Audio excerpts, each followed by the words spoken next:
Bahasa GM sebetulnya udah dari dulu mah. Jual musuh. Jual musuh. Musuh kita jual barternya sama uang.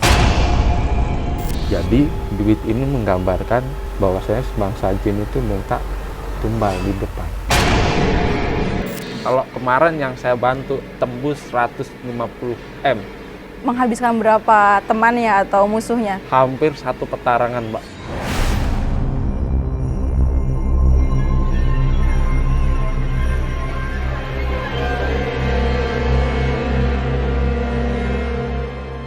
Kita bahas soal pesugihan lagi.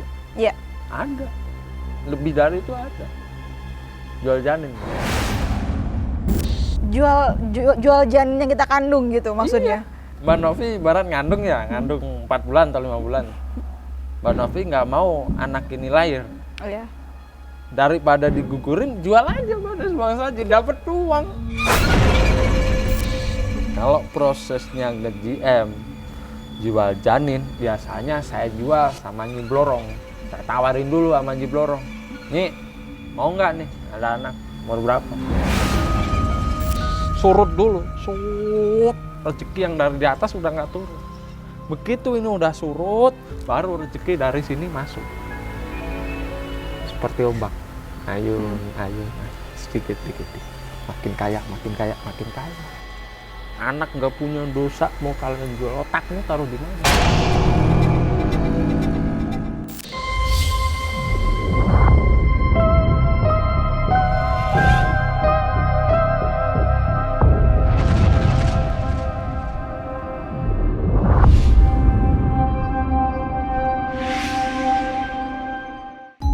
Pembahasannya sangat menarik banget ya. Mungkin ada lagi nggak sih pembahasan yang kurang didengar oleh masyarakat dan nggak umum gitu loh? Kita bahas soal pesugihan lagi. Iya. Ada. Lebih dari itu ada. Jual janin. Orang menyebutnya jual melon. Itu bahasa yang sering kali saya dengar. Ada sih beberapa pasien saya yang memang bilang, Ki, bisa nggak proses melon? Saya tanya, melon umurnya berapa bulan? 3 bulan. Terus mau dijual? Iya, mau saya jual. Oke, bisa. Marnya berapa, Ki? Wah, ini privat nih. Saya ngomong gitu. Jual janin yang kita kandung gitu maksudnya. Iya. Mbak Novi ibarat ngandung ya, ngandung 4 bulan atau 5 bulan. Mbak Novi nggak mau anak ini lahir. Oh ya. Daripada digugurin, jual aja pada bangsa jin, dapat uang.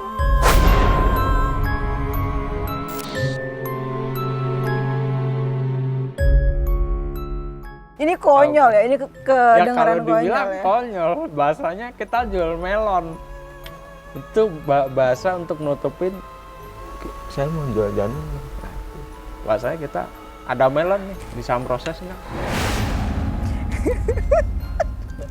Oke, persyaratannya apa aja Ki? Gampang. Jual melon lebih mudah daripada GM. Sebetulnya juga hampir sama. Kalau jual melon, si ibu pelaku ini harus puasa 3 hari. Nggak makan yang bernyawa juga. Tujuannya apa? Agar janin ini mudah untuk kita tukerin dengan sebangsa. Seperti itu. Kita jual, kita ajukan. Syarat yang saya minta KTP. Nama terang, beton, kelahiran dan sebagainya. Tapi di situ resikonya besar, jual janin. Ya. Kalau si anak yang ibu ini kandung nggak terima, begitu ditarik sama sebangsa jin, anak ini akan narik diri kita. Resikonya satu, janin itu mati, ibunya. Terus duitnya yang mau nerima siapa? Proses ritualnya sendiri sehingga mendapatkan uang tuh seperti apa Ki? Hampir sama. Hampir seperti sama. GM. Cuma perbedaannya ibu ini yang mengandung janinnya sendiri. Kalau prosesnya nge-GM jual janin, biasanya saya jual sama Nyi Blorong. Saya tawarin dulu sama Nyi Blorong. Nyi, mau nggak nih ada anak umur berapa? Barat 5 bulan. Biasanya si nyai yang bilang, tunggu dulu, biar di situ ada saripatinya. Maksudnya nyawa. Oke. Biarkan dia bertempo 6 bulan atau 7 bulan. Kalau udah masuk di tempo yang saya tentukan, janin itu akan saya ambil. Dan janin ini akan menjadi anak angkat saya di alam yang tak kasat mata. Karena sebangsa jin menginginkan keturunan dari manusia itu sendiri. Resiko ibu itu ada 2. Janin ini lolos, ibunya lolos nggak? Kalau ibunya nggak lolos, ibunya mati. Kalau janin ini lolos, ibunya selamat, ibunya akan dapat kekayaan. Bisa berbentuk uang, bisa berbentuk dari rezeki atau hokinya yang luar biasa, nggak ada berhenti. Ibu ini akan dibantu oleh Nyi Blorong dalam hal apapun. Tapi dalam pergeseran rezekinya ini memutus tali dulu sama yang di atas sebelum masuknya rezekinya Nyi Blorong. Gitu. Nah, dapat uangnya sendiri tuh apakah sama dengan GM tadi? Beda, Mbak. Dapat uangnya pun juga beda. Nilainya pun juga beda. Kita tidak bisa menentukan dari segi finansial. Kenapa di sini saya mengatakan seperti itu? Karena transaksinya kan yang hanya tahu si pelaku dengan sebangsa jin itu. Ada 2 kemungkinan. Bisa berwujud secara materi, bisa berwujud secara rezeki, tapi harus dilandasi dengan usaha. Oke. Gitu. Pernah nggak sih mungkin menanganin kasus jual melon ini? Sering. Iya sering. Aki sendiri kan mempunyai istri mungkin ya. Heeh. Bagaimana sih Ki membayangkan? Ya sebetulnya dalam hal menjual melon kayak gitu, sayanya nggak tega. Adanya orang itu saya ngoceh-ngoceh. Jadi gini, saya akan bertanya beberapa alasan ketika seorang ibu menjual anaknya sendiri. Saya bertanya itu gini, Bu, otakmu taruh di mana? Kamu nggak ada hati nurani. 1, nggak ada hati nurani. Anak ini kan karunia Tuhan. Kalau ini saya jual, Tuhan mau bilang apa sama saya? Apakah sekeji itu diri saya? Dan kebanyakan orang yang mau jual janin, ketika udah ketemu saya ceramain dari A sampai Z, sampai mulut saya keluar busa, baru mereka sadar. Pernah Mbak, datang ke saya berdua, saya pegang, anakmu saya bayar 2M, ikut saya. Gak berani. Langsung ikut saya, tak bayar 2M, gak bayar. Berdua ini nangis di hadapan saya. Katanya, Bapak Ibu itu punya utang 600 juta. Anak nggak punya dosa, mau kalian jual, otakmu taruh di mana? Dia ngotot kan ke saya, tak pegang. Ayo, anakmu ini saya bayar 2M, ikut sama saya. Nangis, gak jadi. Jadi mereka mentalnya harus didolin dulu. Kalau nggak digituin dia cuma ini.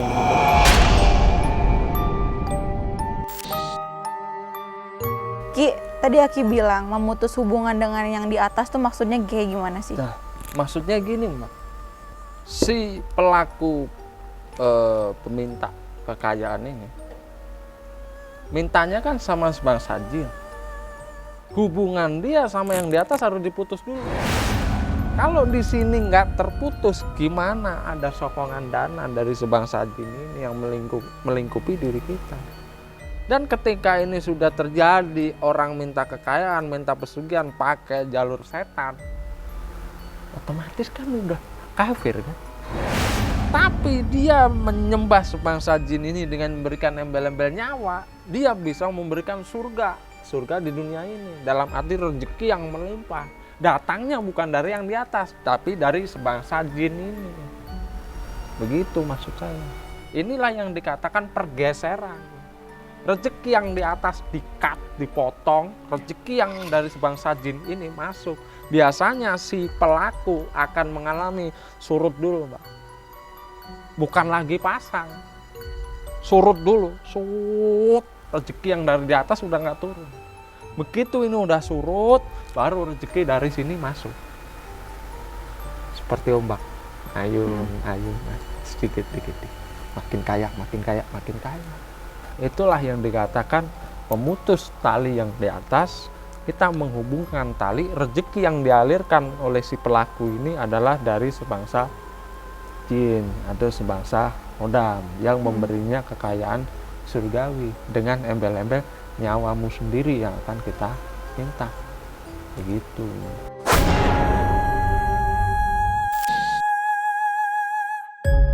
Ki, kayaknya kita menarik ya ngebahas tentang pesugihan gitu. Apalagi tadi Aki membahas tentang adanya jual melon, itu berhubungan dengan wanita gitu. Iya, betul. Iya. Ini ada nih, aku penasaran dengan pesugihan tuyul, dan itu berhubungan juga dengan wanita. Betul. Dan katanya tuyul ini akan minta susu gitu. Betul. Itu bagaimana ya? Kita memanipulasinya gini, Mbak. Mas, Mbak, kamu beli susu segar. Tapi yang di payudara itu adalah darah.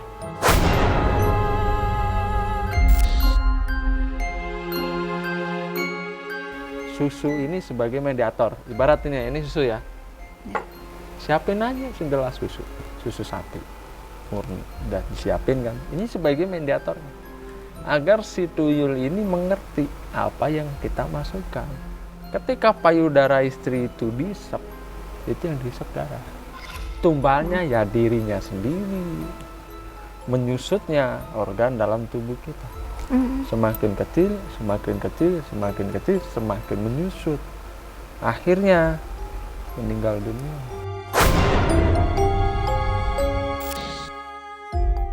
Kan itu yang diisep darah kan. Darah tuh diisep bisa dari mana aja. Kenapa harus dari payudara?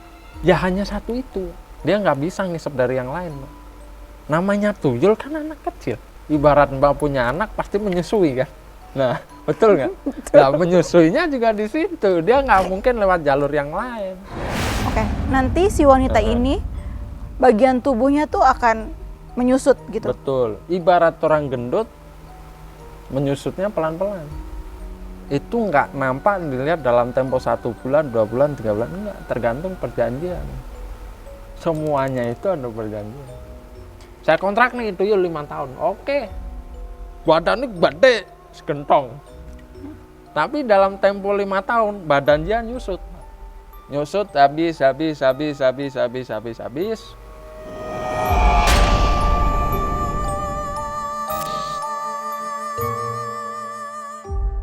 Ki, dalam proses menyusui ini tuh bagaimana ya? Maksudnya dalam keadaan kita sadar kah atau enggak? Atau jadwal nyusunya tuh selalu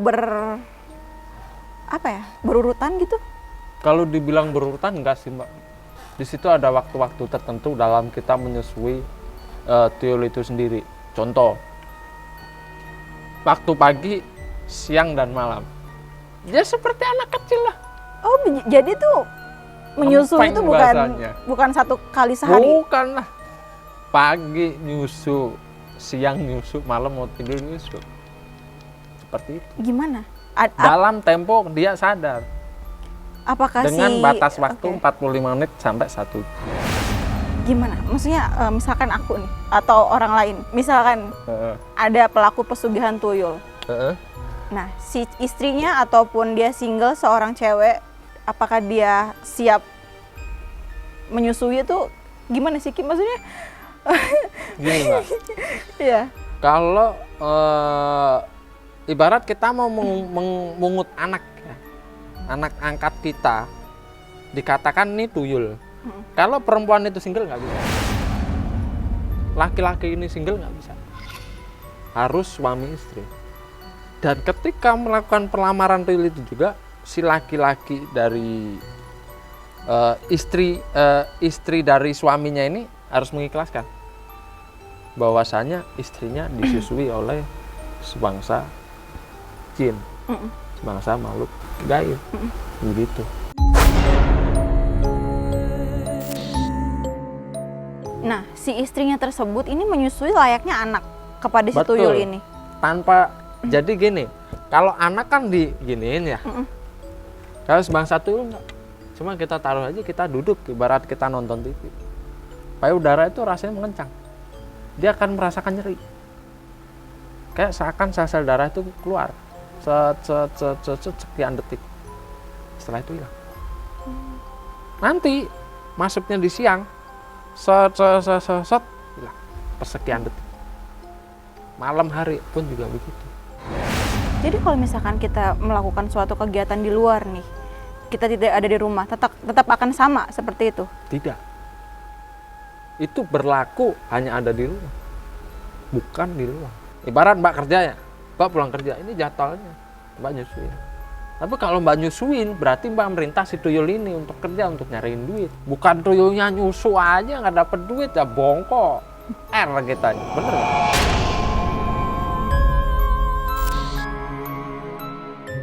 Ki, aku kan denger nih ya, katanya kalau pesugihan tuyul tuh ada satu ruangan di rumahnya yang dikosongkan. Nah, di ruangan tersebut tuh buat ritual sang pemuja tuyul tersebut, Ki. Bahasanya bukan lebih pemuja tuyul ya, tapi lebih ke ini sih, Mbak. Si tuyul itu memang membutuhkan ruangan khusus. Seperti kamar satu petak, ukur kalau dibilang lemari 60 kali 30. Ada bantal, ada guling. Untuk tempat dia beristirahat dan untuk tempat dia tidur di situ. Dan di si tuyul itu juga harus disiapin kocok pangilon sebagai mainan dia. Kacang hijau, kaca pangilon, jajanan, susu, kaleng, terus mobil-mobilan, apalah terserah, boneka perempuan apa aja taruh di situ. Itu sebagai tempat bermain dia. Tapi jangan lupa juga tuyul ini harus diajarin untuk mengenal mata uang. Uang 100.000. Sebagaimana apa? Agar dia kalau ngambil duit ini sebagai mainan dia. Itu juga ada proses untuk mendidiknya. Kalau Mbak tanya cara menemui tuyul itu harus telanjang bulat.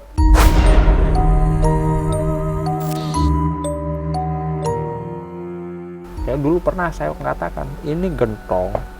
Dua pelaku yang punya tuyul ini duduk bersila di bawah. Datanglah tuyul itu.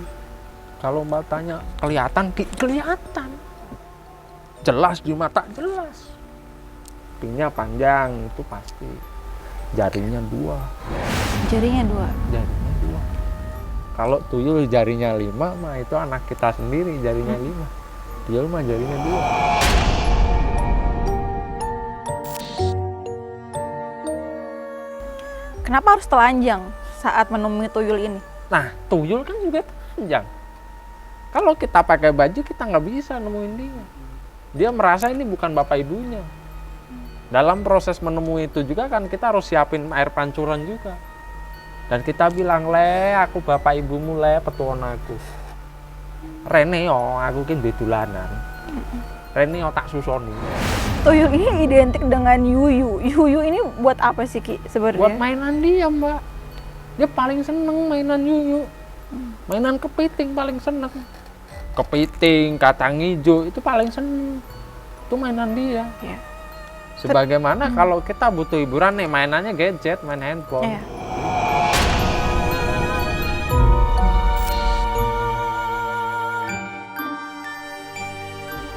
Apa yang ditakuti dari tuyul, Ki? Yang ditakutin dari tuyul, janur. Apa? Janur. Janur. Janur seperti orang nikahan? Ya.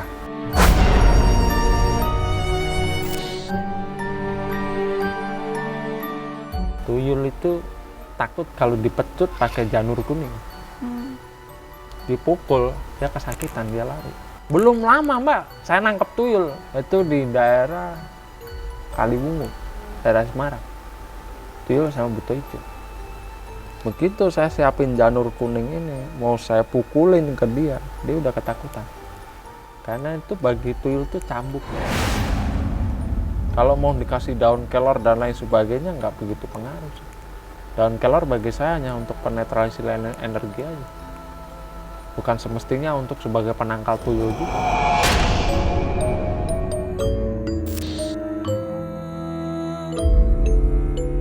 Ya, efek dari pesugihan tuyul ini apa, Ki? Efek dari pesugihan tuyul Satu, kalau dari pihak laki-lakinya pasti diuntungin akan kekayaan yang akan dia dapatkan. Tapi di akhir ceritanya ya dia harus mengorbankan lagi, kembali lagi ke istrinya sendiri. Perempuan itu yang akan jadi korban dalam pesugihan tuyul itu sendiri. Karena tuyul itu juga punya pengasuh sendiri. Raja tuyul ada, ibunya tuyul juga ada. Bapak atau asuh tuyul itu adalah sosok genderuwo.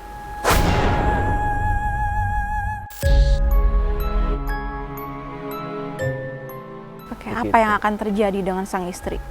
Meninggal. Meninggal. Tidak ada kata lain. Makanya dalam setiap pesugihan apapun tidak ada yang enak.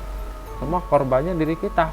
Makanya itu saya tadi bilang di sesi terputusnya hubungan antara yang di atas dengan yang di bawah.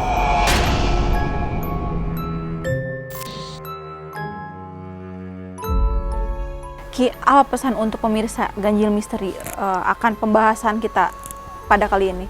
Pesan saya untuk teman-teman Ganjil Misteri dimanapun Anda berada, saya di sini selalu menekankan ya, jangan mencari sesuatu yang singkat. Satu, kalian tidak akan diuntungkan dalam hal-hal seperti itu hanya akan merugikan kalian sendiri dan akan buang waktu kalian sendiri. Dua, keuntungan kalian memuja sebangsa jin, apa yang akan kalian dapatkan? Kita hidup kan ada dua sesi, hidup di alam nyata dan hidup di alam akhirat. Sesi ketiga yang saya sampaikan buat teman-teman semua, apa yang kalian ingin dalam pemikiran kalian. Kalau kalian memiliki hutang, kalian memiliki problem atau masalah hidup, kalian mencari penyelesaian dalam dunia gaib, dan kalian berangan-angan bahwa saya sebangsa jin bisa menyelesaikan urusan duniawi kalian, itu salah besar. Saya sering kali bilang, jangan cari pesugihan, jangan cari jalan pintas. Walaupun saya bisa menunjukkan jalan, tapi tidak semuanya. Saya cuma pengennya tuh apa sih? Teman-teman tuh semua, kalau kalian memang punya masalah di kehidupan, ingatlah satu kata dari saya. Keringat kita ini darah kita. Keringat kita, darah kita, pengorbanan kita. Kita yang diminta sama Allah tuh kita minta rezeki lancar dan barokah. Bukan rezeki yang datangnya dari sebangsa jin. Kita harus mengorbankan nyawa, kita harus menumbalkan seseorang untuk mencapai kepuasan hasrat diri kita, untuk mencapai kekayaan yang tidak bisa diukur dengan finansial. Jadi bagi teman-teman semua, ayolah, jangan kalian hanya berpikir penyelesaian hidup kalian dengan mencari jalan pintas, mencari pesugihan, mengorbankan seseorang demi kepuasan hasrat sendiri. Jangan. Lebih baik saya mengatakan, pesan dari saya, dekatkan diri lagi sama Allah, minta petunjuk sama Allah, minta perlindungan sama Allah, minta rezeki pun juga sama Allah. Jangan minta pada sebangsa mereka. Keuntungannya hanya sesaat, kesengsaraannya berlarut-larut nantinya. Itu pesan-pesan buat teman-teman ganjil semua.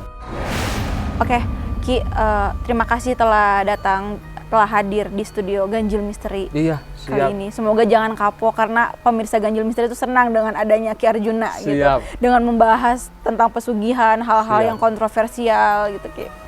Ya, saya juga berterima kasih untuk teman-teman semua atas support kalian semua. Saya diundang lagi untuk datang ke sini. Ya, sama-sama, Ki. Terima kasih pemirsa Ganjil Misteri. Jangan lupa like, komen, dan subscribe. Dan sampai jumpa di episode selanjutnya.